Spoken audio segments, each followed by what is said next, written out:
राम राम जी, नमस्कार।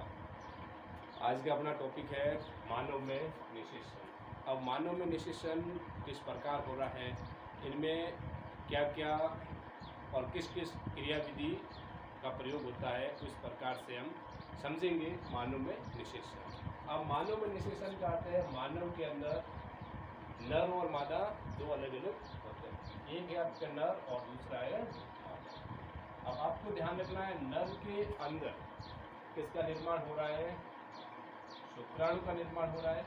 और शुक्राणु का निर्माण कहाँ हो रहा है, ये आपको ध्यान रखना है, वृषण के अंदर हो रहा है। लेकिन आपने कभी देखा होगा कि वृषण है, ये वृषण आपके शरीर या उदर गुहा के बाहर होते हैं। इनकी क्या वजह हो सकती है? वृषण है वो उदर गुहा के बाहर होते हैं।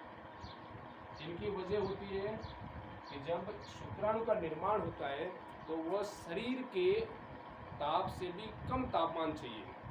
शुक्राणु के निर्माण के लिए शरीर के ताप से भी कम ताप चाहिए, ये ध्यान रखना है। निर्माण के लिए शरीर के तापमान से कम चाहिए। यदि कम तापमान शरीर से है तो शुक्राणु का निर्माण हो रहा है, और हो पा रहा है वृषण के अंदर होता है। अब रही बात है मादा। मादा के अंदर किसका निर्माण हो रहा है? अंडाणु का हो रहा है। अब आपको ध्यान रखना, अंडाणु का निर्माण कहाँ होता है?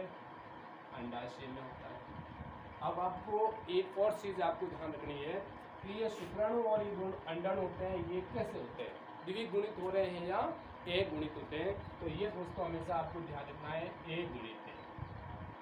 दोनों ही कैसे है? एक गुणित है।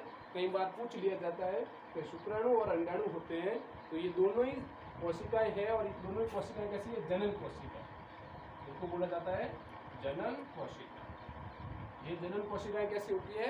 अगुणित होती है। और जब ये शुक्राणु और अंडाणु जब दोनों ही मिलते हैं तो मिलते हैं, इनको ही आप क्या बोलते हैं? निषेचन। मिलना ही क्या कहलाता है? निषेचन है। अब ये मिलते कहाँ हैं? ये मिलते हैं मादा के अंडवाहिनी। और ये परीक्षा में कई बार प्रश्न पूछा गया है कि अंडवाहिनी में या निषेचन, मानव में निषेचन कहाँ होता है? तो अंडवाहिनी। और अंडवाहिनी का ही दूसरा नाम है फैलोपियन ट्यूब। और ये ही प्रश्न अधिकतर पूछा गया है, और यही नाम अधिकतर एग्जाम में आता है कि मानव में निषेचन कहाँ होता है? तो मानव में निषेचन फैलोपियन ट्यूब या अंडवाहिनी में। अब होता है निषेचन होने के बाद में किसका निर्माण होता है?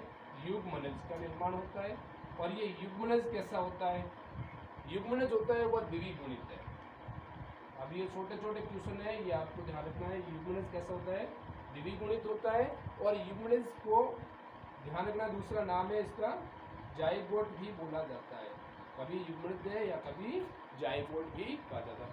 तो आपको ध्यान रखना है युग्मनज द्विगुणित है, इसका जाइगोट। और ये कहाँ हो रहा है? इसका निर्माण फैलोपियन ट्यूब में।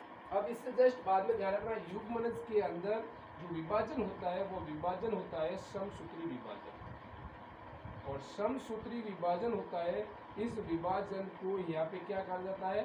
विदलन कहा जाएगा।